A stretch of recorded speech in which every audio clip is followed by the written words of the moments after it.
Friends, welcome to Telugu education dubs YouTube channel. Friends, వాళ్ళ వీడియోలో నేను మీతో డిస్కస్ చేయబోతున్న టాపిక్ ఏంటంటే ఏపీ పీజీ సెట్ 2025 రిలేటెడ్గా రిజల్ట్స్ వచ్చిన తర్వాత నెక్స్ట్ ఎదురయ్యే ప్రాసెస్ ఏంటి, అందులో ఏమేమి ఉంటాయి, వాటి రిలేటెడ్గా వీడియోలో అయితే డిస్కస్ చేసుకుందాం. సో వీడియో అనేది ఇంట్రెస్టింగ్గా యూస్ఫుల్గా ఉంటుంది, పూర్తిగా చూడడానికి అయితే ట్రై చేయండి. ఇక టాపిక్ అయితే స్టార్ట్ చేసే ముందు నా చిన్న రిక్వెస్ట్ ఏంటంటే ఇప్పటివరకు మన తెలుగు ఎడ్యుకేషన్ డబ్స్ యూట్యూబ్ ఛానల్ని మీరు ఎవరైనా సబ్స్క్రైబ్ చేయకుండా చూస్తున్నట్లయితే మీకు యూస్ఫుల్ అయ్యే ఇలాంటి ఎన్నో వీడియోస్ కోసం అయితే సబ్స్క్రైబ్ చేసుకోండి. ఫ్రెండ్స్, ఇక టాపిక్లోకి వచ్చేసినట్టయితే పీజీ సెట్ రిలేటెడ్గా మనకు రిజల్ట్స్ అయితే వస్తాయి. రిజల్ట్స్ వచ్చిన తర్వాత నెక్స్ట్ ఇంపార్టెంట్ ప్రాసెస్, దాంతోపాటు ఆ ప్రాసెస్లో ఎదురయ్యే స్టెప్స్ కోసం మనం రెడీగా ఉండేది, ఇవన్నీ కూడా త్వరగా అయితే ప్రిపేర్ అయితే అవుతూ ఉండాలి. సో అసలు రిజల్ట్స్ తర్వాత ఉండే ప్రాసెస్ ఏంటి, అందులో ఏమేం చేస్తామన్నది లైట్గా నేను మీకు ఎక్స్ప్లెయిన్ చేస్తాను. సో కేర్ఫుల్గా అయితే వినండి. ఫ్రెండ్స్, ఇక్కడ అందరికీ తెలిసిందే, అందరికీ ఒక ఐడియా ఉన్నది ఏంటి అంటే రిజల్ట్స్ తర్వాత ఏంటి ప్రాసెస్ అంటే కౌన్సిలింగ్ ప్రాసెస్ అని చెప్పి అందరికీ ఐడియా ఉంటుంది. ఇది నాకు తెలిసినంత వరకు నేమ్ వైజ్ మనకు ఐడియా అయితే ఉంటుంది, బట్ అందులో నిజంగా ఏమేమి స్టెప్స్ ఉంటాయి, ఏమేమి చేస్తామన్నది మాత్రం తక్కువ మందికి ఐడియా అయితే ఉంటుంది. అగైన్ డీటెయిల్డ్గా అయితే చూద్దాం. ఇక్కడ రిజల్ట్స్ తర్వాత మనకి ఎదురయ్యే ప్రాసెస్ ఏంటి అంటే కౌన్సిలింగ్ ప్రాసెస్ మనకు ఎదురైతే అవుతుంది. ఈ కౌన్సిలింగ్ ప్రాసెస్లో మనకు డిఫరెంట్ స్టెప్స్ అయితే ఉంటాయి. మెయిన్గా 5 స్టెప్స్ అయితే ఉంటాయి.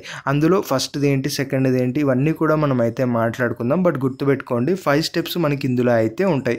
ఈ 5 స్టెప్స్ ఏవైతే ఉన్నాయో ఈ 5 స్టెప్స్ మొత్తం ప్రాసెస్ని కలిపే మనకు కౌన్సిలింగ్ ప్రాసెస్ అని పిలవడం అయితే జరుగుతుంది. సో ఈ 5 స్టెప్స్ని కలిపి ఏదైతే ఒక మనకు ప్రాసెస్ ఉంటుందో దాన్నే కౌన్సిలింగ్ ప్రాసెస్ అని అయితే పిలుస్తారు. మరి ఈ కౌన్సిలింగ్ ప్రాసెస్లో మనకు ఫస్ట్ స్టెప్ ఏంటి అంటే రిజిస్ట్రేషన్. అంటే ఏంటి అంటే ఇప్పుడు మనకు ఏదైతే మీకు ఎగ్జామ్ అయితే అయిపోయింది, రిజల్ట్ వచ్చేసింది, ఫర్దర్గా మీరు కౌన్సిలింగ్కి వెళ్ళాలి. అంటే ఏంటి అంటే మాది నిజంగా పీజీ అయితే అయిపోయింది, ఫర్దర్గా మేము హైయర్ ఎడ్యుకేషన్కి మనకి ఏదైతే ఫర్దర్గా పీజీలో ఈ యొక్క ఎంట్రన్స్ ఎగ్జామ్ అయితే అయిపోయింది, డిగ్రీ అయితే మాది అయిపోయింది. సో పీజీ ఎంట్రన్స్ ఎగ్జామ్ కూడా అయిపోయింది.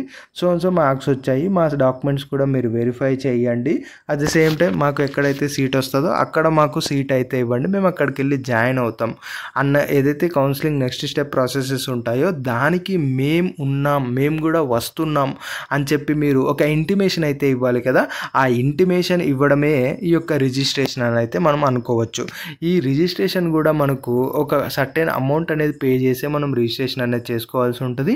ఎందుకు అంటే మనకు కౌన్సిలింగ్లో మీ యొక్క డాక్యుమెంట్స్ వాళ్ళు వెరిఫై చేయాలి అంటే ఖచ్చితంగా వాళ్ళకు అనేది కొంచెం పే అనేది మనం చేయాల్సి ఉంటుంది. సో అలా ఒక సర్టెన్ అమౌంట్ అయితే ఉంటుంది. అది ఎంత ఉంటుంది అన్నది నేను కమింగ్ వీడియోలో మాట్లాడతాను.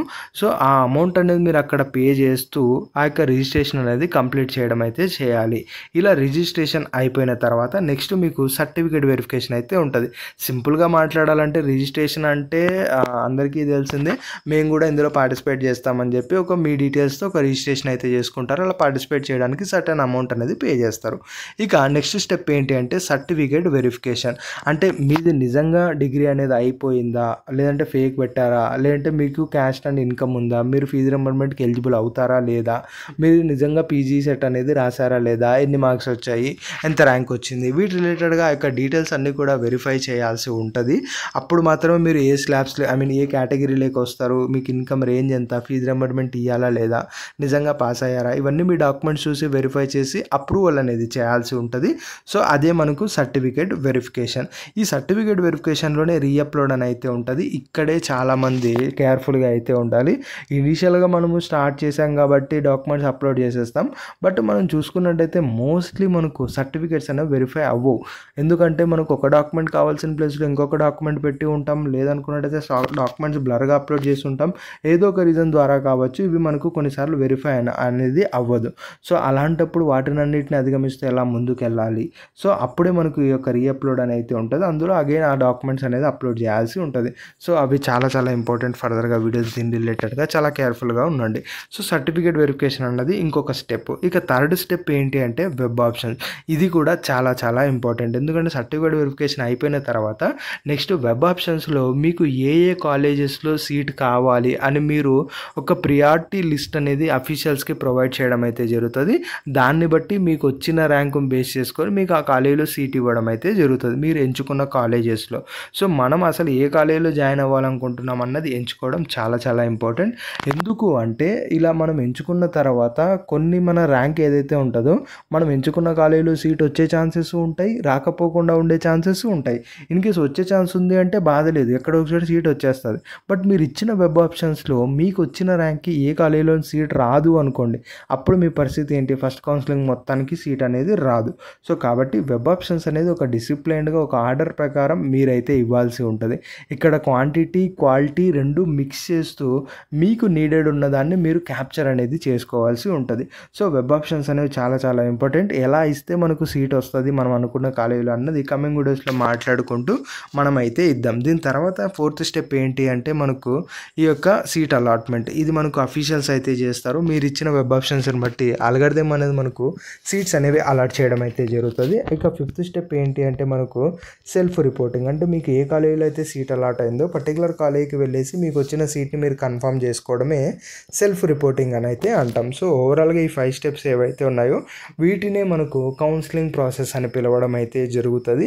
సో రిజల్ట్స్ తర్వాత మీకు ఎదురయ్యే ఇదే ప్రాసెస్ ఉంటుంది. దీని తర్వాత మనకు క్లాసెస్ అనేవి స్టార్ట్ అవుతాయి.